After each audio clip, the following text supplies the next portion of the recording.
Morning, everyone. I'd like to call this meeting to order. It's 9:03 a.m. This is for the public. I'm Senator Corey McCray from the 45th Legislative District, Chair of the Baltimore City Senate Delegation. Just want to say welcome to our virtual weekly bill hearing. I would first like to recognize all of my colleagues that are here with us at this moment. I would like to go in numerical order by legislative district: Senator Antonio Hayes, Senator Joe Carter, Senator Mary Washington, Morning. Senator Sidnor, and Senator Ferguson. We expect today's meeting to be relatively briefly. As we won't be hearing any bills this morning and we'll only have one to vote on. Before we prepare to vote, I'd like to acknowledge that we are joined by two of Baltimore City's young people who have been selected as pages to our Maryland General Assembly. And if we can take the opportunity to recognize, let me make sure he is off of, okay, I can see him. Mr. Alex Gray Rice, a senior at Gilman School and a constituent of Senator Washington's. Mr. Gray Rice, if you can tell us a little bit about yourself. Good morning, everyone. It's a pleasure to be here. As you said, I am a senior at Baltimore's at Gilman in Baltimore at Gilman School. There's not really much to say. I'm excited to be sitting in and listen and getting this opportunity to listen to you to present and vote. And I'm glad to have this opportunity to hear and meet all of you today. All right, Alex, we're not going to let you off the hook that easy. Can you tell us what your grades look like? Can you also tell us what are your school do you have in badge? And I'm assuming that you may have your college, your university picked out at this moment, or trade school, whatever direction. Could you tell us a little bit about what you expect in the next 2-3 years? Of course. My grades are fine. Obviously, there's always room for improvement. But you know, I'm always working working to get better. I currently don't have a school picked out, although at the top of my list right now is Hampton and UMBC. Going forward, the next two or 3 years, I can see myself probably going into fields regarding at least fields of study regarding either education or politics. Most of my family members are into education, are in the field of education. My mother is a counselor in the Baltimore City school system, and my father has his sociology degree and has been a frequent member in behavioral studies in Baltimore City school system. But I would also like to go to study politics and possibly political science.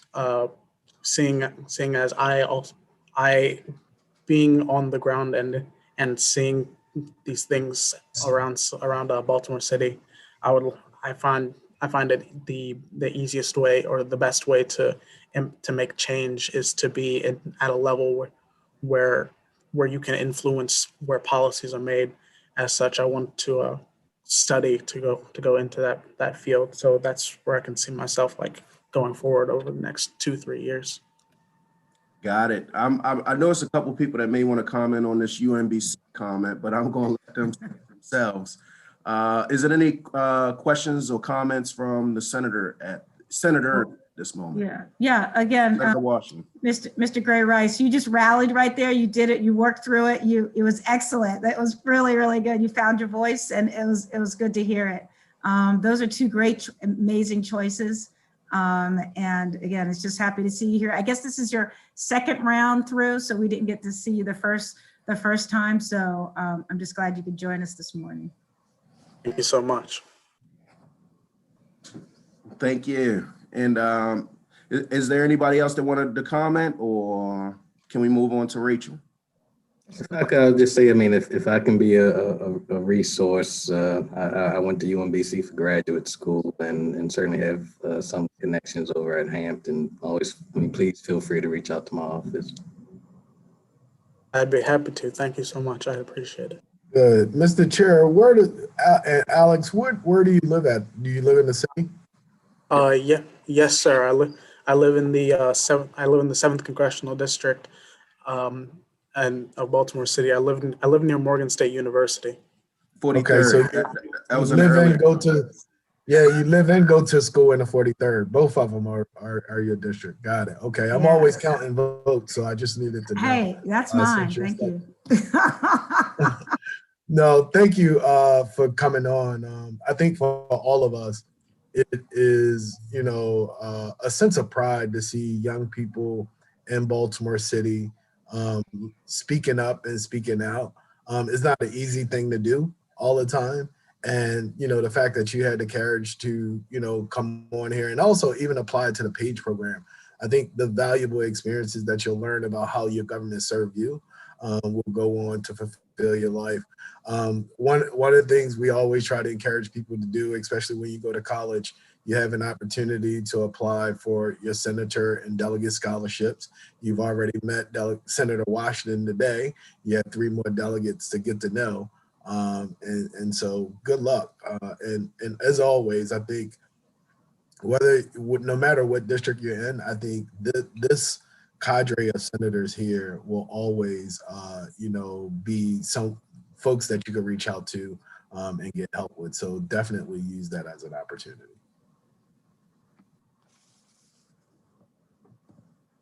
Thank you. At this moment, just want to take the opportunity, Miss Rachel Simpson, a senior at NAF National Academy Foundation, right there in the 45th. And Rachel also lives in the 41st district. I'm gonna say that one more time for you, Senator Hayes. Rachel lives in the 41st district, represented by Senator Joe Carter.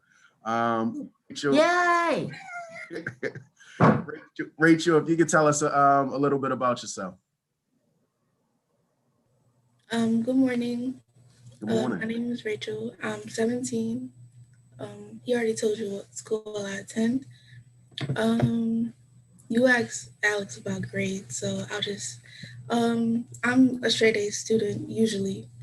So, and then school-wise, I plan to attend Culinary Institute of America in New York, which is kind of very different from the PAGE program.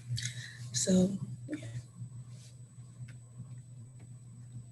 Perfect. I'm gonna jump in and see if any of my senators have any words of encouragement. Senator Carter. Thanks so much, Mr. Chair. Rachel, it's a pleasure to meet you. I am very proud that you are a constituent of mine in the 41st District.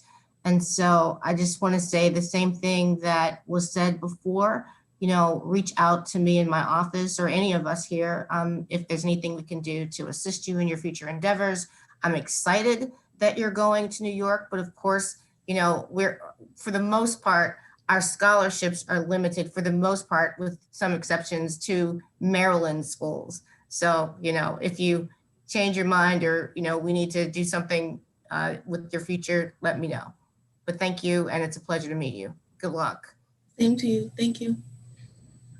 Rachel, the school that you said you're going to in New York, did you say that was a culinary school? Yes. So that means you could cook. Yes, but I'm going there for baking and pastry, so. Oh, okay, because I was going to challenge you to a grilled cheese cooking contest. Thank you so much, for coming on here. Always with our young people, you would not believe, like, even the minimal things that you all say, just the fact of your presence makes all of us happy and make all of us proud, because at the end of the day, you're representing all of us here in the city. And we know that although we're in these positions now, that our future is bright with you all. So keep doing what you're doing. Good luck in whatever you do. And it sounds like you've already paid for college, so you might not need that scholarship money if you got straight A's. They may be, a little bit of money. So good luck and congratulations, and keep doing what you're doing. Thank you. Thank you. Mr. Chair, I just say ditto. just ditto to Alex and Rachel both, and want to echo both what Senator Carter and Senator Hayes said. It's always helpful to hear those who matter the most, those who are following behind, to see, gives us the inspiration to make sure that we're doing our job the right way. So thank you. Keep up that great work. Yep. And Rachel, I just want to say, I do know Principal Lampkin, so I'll be checking in. I'll make sure that she know that I met Rachel Simpson today, and look forward to more opportunities. But to both Rachel and Alex, just want to say what everyone has said at this moment. We are proud of your achievements and hope that you have an impactful and positive experience as a page with us this session. We recognize that this session is unlike any other, but we hope you leave here with a greater understanding of the role of the General Assembly and are learning the importance of the flexibility, something no doubt that the COVID-19 pandemic requires and has taught us all. As you prepare to graduate and embark on a new chapter, we wish you much success. If you think that there's ever anything that we can ever be helpful with or assist you in your academic or professional goals, we hope that you will never hesitate to reach out to our respective offices, and just want to say thank you for sharing this moment with us today.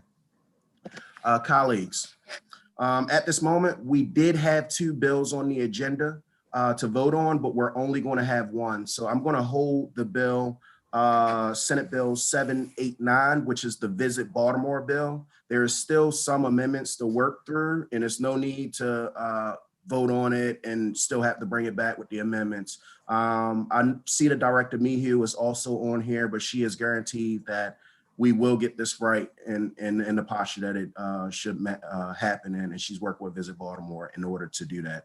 But we do have Senate Bill 914 in front of us, and Senate Bill 914 is the Sheriff of Baltimore City Collective Bargaining Bill at this moment, and I just want to see if there's a motion on the floor. Is it unamended, Mr. Chairman? Say that again. Is that unamended? Are there any amendments to this one? It's not one amendment to this bill. It was actually Senator Ferguson. Here last year, we had several amendments last year, and I think that they got it in the right posture because it couldn't even make it out of delegation because of so many amendments. So they worked it through. This is the second year, and they've got it in the right posture. That's good with DBM, good with the mayor's office, good with the sheriff's office, and good with the employees. And before we step in and take a motion, I just want to see if Director Mehu wants to comment on this bill. Well, I'll just move the bill. Okay, well, the bill has been motion favorable. I see that there's a second by Senator Washington. It looked like there may be a question. Senator Carter, did you have a question? No, it's okay. No, you good, because I have it on mute. You're fine. No, you don't have it on mute. Thank you, I appreciate that. Try to put them on mute. The motion has been moved and seconded. All those in favor? Aye. I see all the hands. Anyone opposed?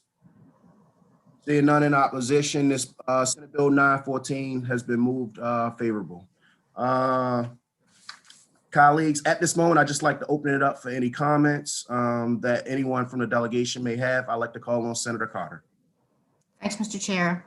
Yes, ma'am. Mr. Chair, I wanted to raise the issue of Senate Bill 276.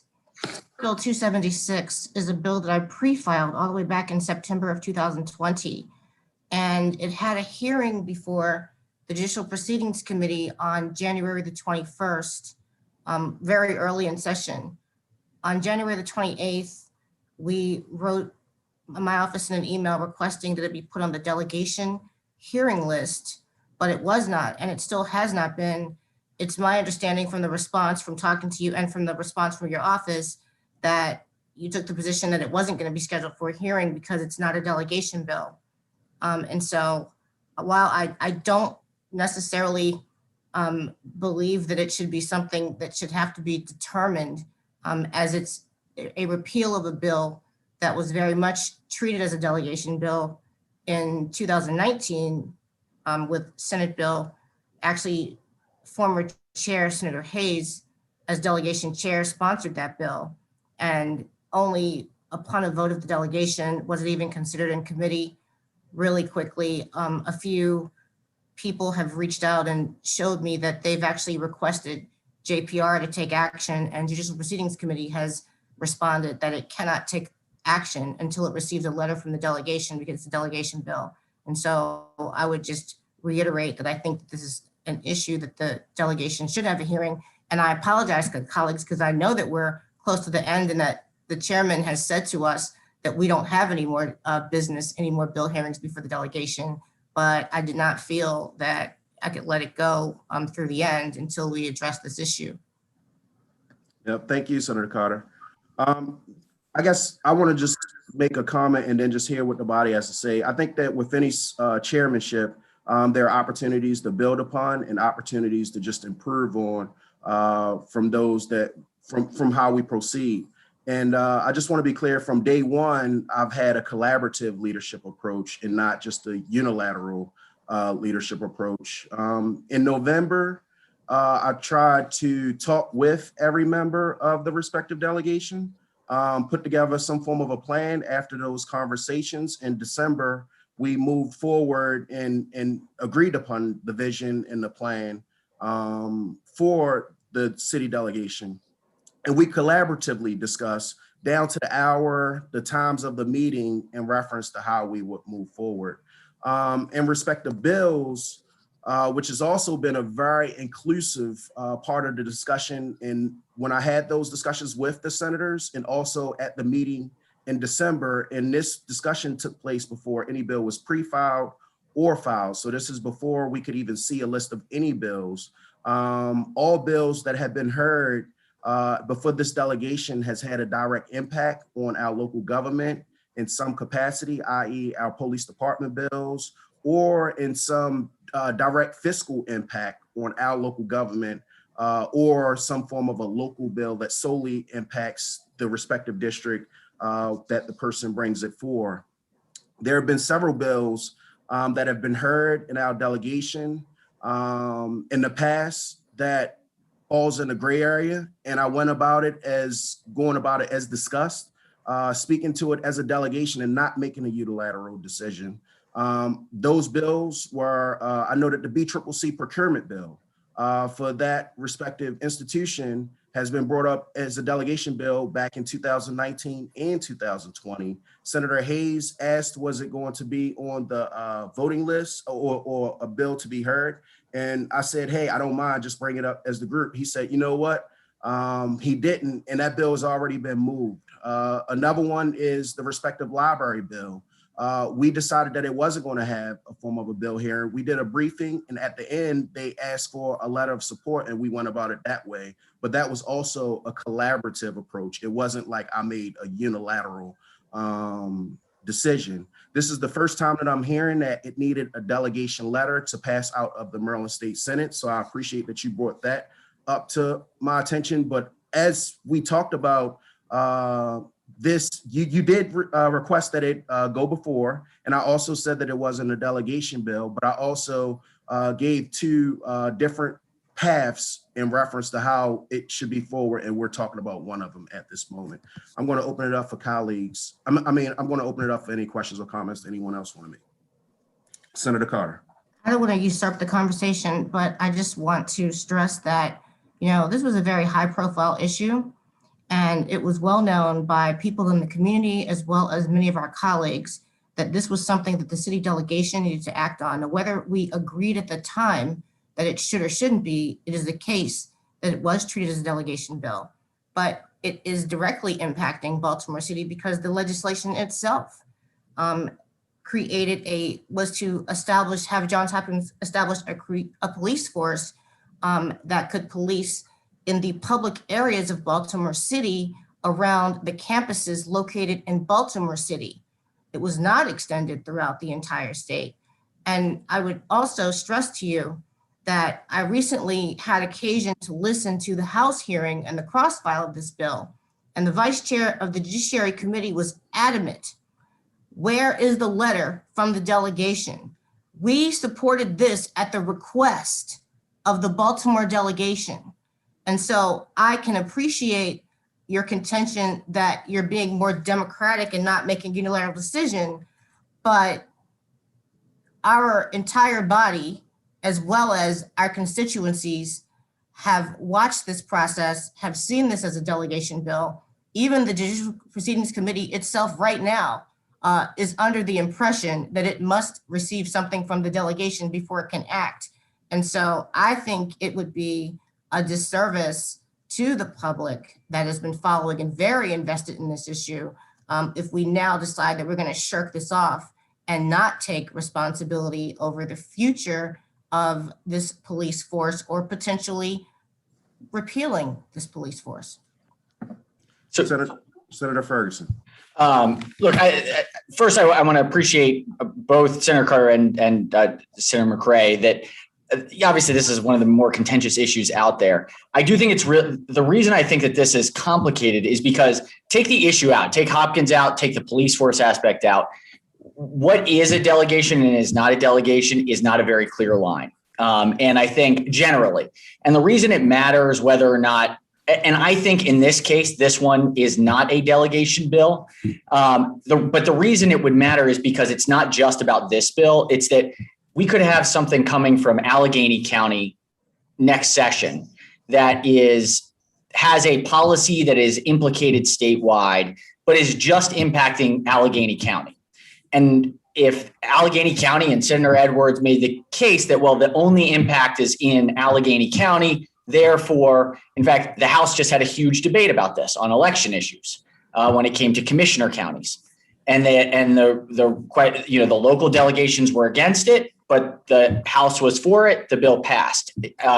So there is no clear line on what is or is not a delegation issue. From my recollection, and I was excused at the time, my sense was in 2019, that bill was moving whether or not the delegation was for or against it.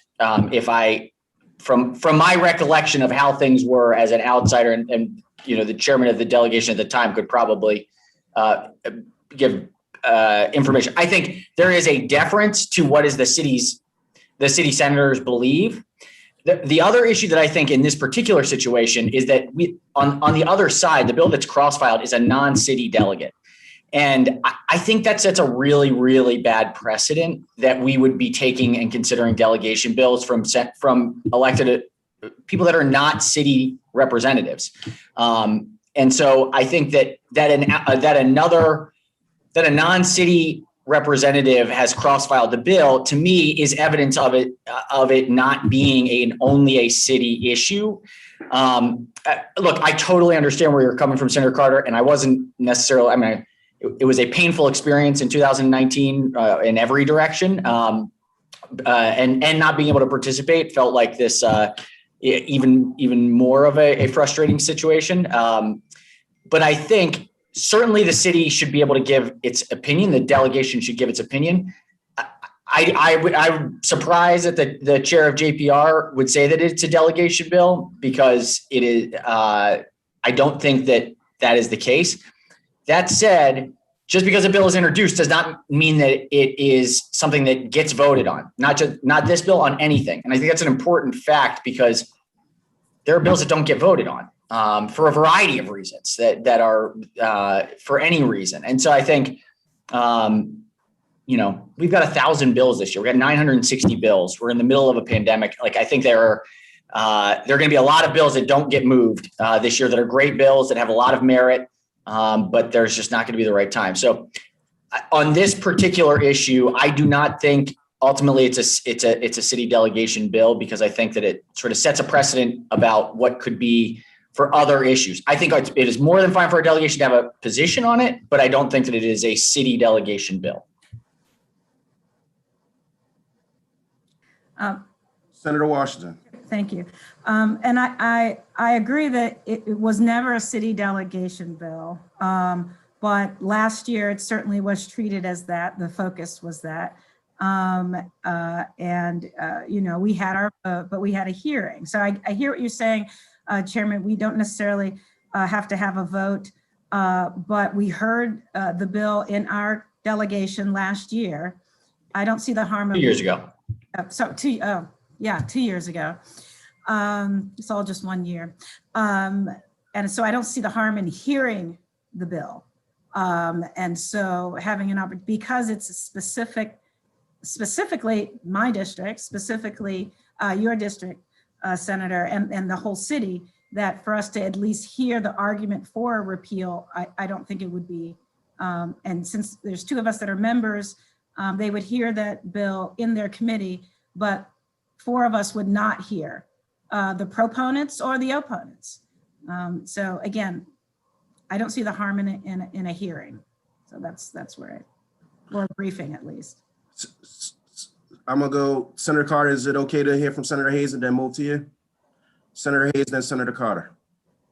Gotcha. I think Senator from the 46 spoke to it. It was never really considered a city bill, and almost at some point we were told, look, either you guys take it through the delegation or not, but it's going to pass anyway. I think, you know, a lot of people had already made commitments to the institution. I felt at the time, as you know, and in any case, even in the case of the current chair, that the chair has the discretion to bring whatever to the delegation, because it was like really, because it's located in Baltimore, I felt like at least we should have an opportunity to air it out. But that experience was brutal, right? I think for the most part, 90% of the time, we have a strong, solid delegation rowing all in the right direction. That was my first year as chair. It did not feel comfortable to me being in a room and going back and forth with my colleagues here. I'm not looking forward to, and I have no interest at creating that type of atmosphere amongst us as colleagues, as we have so much to do to fight to make other things to make sure that we bring back to the city. But I guess that's where I am with it. I think, you know, whatever committee of jurisdiction have it, let them have it. But I have no interest at you having this piece of legislation to serve as a wedge among my colleagues here. That first year, me serving as chair of this delegation was probably one of the, you know, greatest times of reflection for me in my career. So that's all I got to say. Senator Carter, and then I got a question for the Senate, for Senator from 46th District. Senator Carter. Thanks so much. So listen, I have the greatest appreciation and respect for all of you, but it is extremely troubling, and talk about uncomfortable and awkward. You know, because as chair, Senator Hayes, you treated this as a delegation bill. We didn't vote on whether it's delegation bill. It was put before us. We had a lot of tension and discomfort about it, but we influenced greatly that process in 2019. I think it's ridiculous to talk about, well, it probably would have passed whether we gave the stamp of approval or not. That is such the non-issue here. The issue is the Hopkins, the president of Hopkins had a briefing with the city delegation, not the entire General Assembly, before 2019 to influence and convince us. Spent a great deal of political will and energy to try to influence this delegation toward that police department, and successfully did. And that bill did not get considered or voted in the Judicial Proceedings Committee until this delegation took a vote. Only by 1 vote did that pass.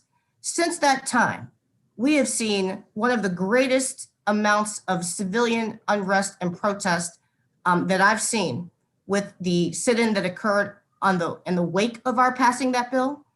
We've now had the president of Hopkins, who was a big proponent of the bill, who specifically said to us in 2019, and I quote, "This bill grew out of an urgent need to address unacceptable crime in areas around the campuses, the JHU campuses in Baltimore City." He didn't speak about crime in Hopkins campuses outside of Baltimore City. The bill is conditioned upon, or the creation is conditioned upon, a memorandum of understanding with our police department, the Baltimore Police Department, not another police department in the state, not the Maryland troopers, not state police, not Prince George's County, Baltimore Police Department. And so I get it's uncomfortable, but it's also unfair to now, after we had such a major role in creating what is here, to now absolve ourselves of responsibility when it comes to this police force. Now, clearly there's no urgent need, so that's an issue that needs to be considered. The incredible amount of number of people, whether it's faculty, surrounding residents, students, the incredible number of people that have spoken up about not wanting this, and the fact that we have just dedicated the first 46 or 7 days of this legislative session to the concept of police reform, I believe it would be an insult to our constituencies. And I also believe it's disingenuous of us to now absolve ourselves of responsibility when we had such a major role in creating this police force. I am not speaking about the House bill, I'm speaking about the Senate bill, and I am one of the city senators. And so it is presented by a member of our delegation. And I only brought up the House bill to say that when this person, the delegate presented it, the delegate was faced with all kinds of questions, some of them hostile, because he was not a part of the city delegation, and this bill had been brought to them by the city delegation in 2019. So for all of those reasons, while I appreciate the position that it's uncomfortable and we don't really think it's now a delegation bill, even though we treated it as one in 2019, I would really urge us to take some type of an action to hold hearing, to have further discussions about this, because as Senator Washington said, only 2 of us are on the Judicial Proceedings Committee at this present time. You all don't have a flavor of the type of testimony, the type of opposition, the level of opposition to this. But not only that, I think in light of the fact that Hopkins itself, without consulting us at all, decided, hey, we're not even going to move forward. I think this is time for us to step in and take action as legislators and as the legislators that brought this bill to the General Assembly. Thank you. I'm going to ask a question. I'm going to move to Senator Sidnor, see if there's any last comments, and then decide on which action we're going to move forward. Senator Ferguson, it was stated that JPR has said that they would not move forward on this without a letter from the delegation. Could you comment on that piece of it? I mean, I can only comment on that. That's the first I'd heard it. I think that, so I don't know. I don't know enough to be able to. Just briefly, I saw an email that was received by one of the interested parties, and the email received from JPR was that city delegation has not sent a letter on this. We won't move on it until that. That was the email that I saw. Got it. Senator Sidnor.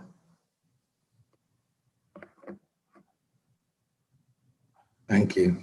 I believe in looking at this body, I'm probably the only one that was not on this delegation at the time when you all voted on it. So while I can't speak to what happened in 2019 over here in the Senate, I do know that in my time in the House in dealing with this bill, it was treated as a delegation bill. I remember former Congressman Elijah Cummings and others testifying in front of the Baltimore City House delegation, because that's how it was perceived by me and other members of judiciary, and that's how it was accepted. So and treated. So I think precedent does have to have some place, as Senator Washington mentioned. A hearing and similar treatment certainly doesn't hurt anything. So I mean, having a hearing doesn't necessarily mean that it's going to get a vote, but I think in terms of precedent being set, it would serve right to go ahead and continue treating it as it was treated in the past. Thank you. Got it. Thank you, Senator Sidnor. It looks like everyone has made some form of a comment on this in some form of posture. I'm going to make one last comment, because I think that Senator Sidnor's comments made a great deal. It resonated with me. He talked about precedent. And in November, in December, we talked about how we would move with things that are somewhat in a gray area. And it was agreed upon that I would bring things to this body. And that's exactly what I'm doing at this moment. I think that this is what unifies us. I think that this is what keeps us all in one form or direction by having conversations. And I don't think that it's a bad approach, but I'm a new chair also. And I didn't want to set a precedent because we could have a situation outside of this one that we have where there is a gray area and someone could have said to me, well, you let that bill be heard and you didn't let this bill be heard. And I didn't want to set a precedent. I wanted to bring it to the body. Just wanted to make that comment. Is there anyone that want to put forward something in reference to the action that we should move at this moment? I mean, my sense is, and I want to clear, I'm sorry, Mr. Chairman, I'm not saying not hearing it. And obviously I agree that it is a city function. That's not what I don't want to convey as though it's like the city has no role. I think the question is, and it's something that will matter for this issue, but you take plenty of other issues, private housing issues or eviction issues, where there is the disparate impact on one jurisdiction. And if we said that that is the only criteria for a delegation bill, we could be seeing local delegation bills that do things that we really, really, really don't want to see. And so I just think it is this tenuous balance. And I for this, so I won't say more about that. I just think it's an important factor as we think about what counts as a delegation bill or not delegation bill. I think it does matter what people in the city feel about this issue in particular. I see no problems with having a hearing on it. I don't know that a delegation vote, as we would think of as a delegation vote that moves a bill, is what would ultimately what this is. I think it makes sense that we would get a briefing, that we would hear, that we would hear all sides of the issue, and take it from there. I think it is an important distinction between it being a delegation bill and an issue of high concern for the city. Yeah, I just think, well, that may be where we differ. I apologize, Mr. Chair. I wasn't even recognized. Senator Hayes. Okay, sorry about that. No, and I hear what Senator Ferguson is saying. Really, and straight honestly, I have no interest whatsoever hearing the bill. I have no interest in it being the delegation bill. Like, I think we all have an idea of, what it is. I'm just not sure if there's a reason to proceed right now. And that's just where I am. I obviously, I don't speak for the delegation. Everybody have to speak for themselves. But I'm just like at this stage in the game, more than 45 some days in, I just don't see the benefit of having the conversation, especially given the likelihood of its success in either chamber. Mr. Chairman. Senator Ferguson. I just want to add one point that I meant to make, unrelated, and it is related to what Senator Curtis. I mean, I think the institution has done unbelievable harm to itself in the way that this has proceeded. I think that the way that the institution has rolled this out has not communicated with the General Assembly after knowing and watching and seeing what had happened in 2019, and then making a decision unilaterally to change course without any consultation, without ongoing conversations, the closing down of the accountability board. Look, I am extremely, extremely frustrated by the institution. I think this is incredibly frustrating that all of us are in this position because of where we are now. And I just want to validate that point that Senator Carter made about the purpose was the urgency, and now all of a sudden there's this totally different track. I find it incredibly frustrating and serious doubt. So I just wanted to make sure that I had conveyed that, because I don't think I had. It is a separate feeling than whether or not it's a delegation bill. But I just think this whole process has been unbelievably frustrating and avoidable, and we're reaping the consequences of it. And I'll just, if I just say, I have a voting session, so I have to go, but I would support Chairman for us having a hearing. And also remember, there's a broader issue of, again, my opposition of this bill, and I think all of us, this is a statewide issue, because it is privatizing police. And it is a privately held multi-billion-dollar operation that now has the authority in the state of Maryland to establish a police force. And that is a precedent that I think was very dangerous with this bill, regardless of Hopkins. And so if there's an opportunity for us as a body to really evaluate that issue, and again, not just, and not use the excuse of, that there's that all the hundreds of thousands of dollars that was spent to pressure on the six of us and to devalue the community's input. I think there's a lesson to be learned. So I think just the opportunity to take that broader issue of privatizing police, the broader issue of, there's a precedent that this was us, and that we should hear those arguments. So again, I have to go vote. If that's a motion, Senator Washington. Yes. Okay, so that's my motion. Perfect. Is there a second? Second. All those in favor? Aye. Aye. Okay. Anyone opposed? Seeing none What was the opposed. motion? What was the motion on the floor? At the hearing.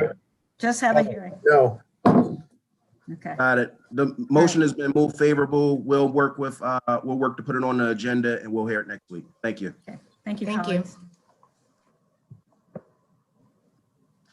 You are at this moment, this is the end of respective delegation hearing, and we are nearly 2/3 of our way through this session. And to those that's turning in this week, just want you to know that we are committed to bring resources back to Baltimore and to uplift our people in our neighborhoods. I hope that you have a blessed weekend. And at this moment, would like to see if there's a motion to adjourn this hearing at this time. Move to adjourn. Is there a second? Second. The motion's been moved and seconded. This meeting is adjourned at 9:45 a.m. You all have a blessed day.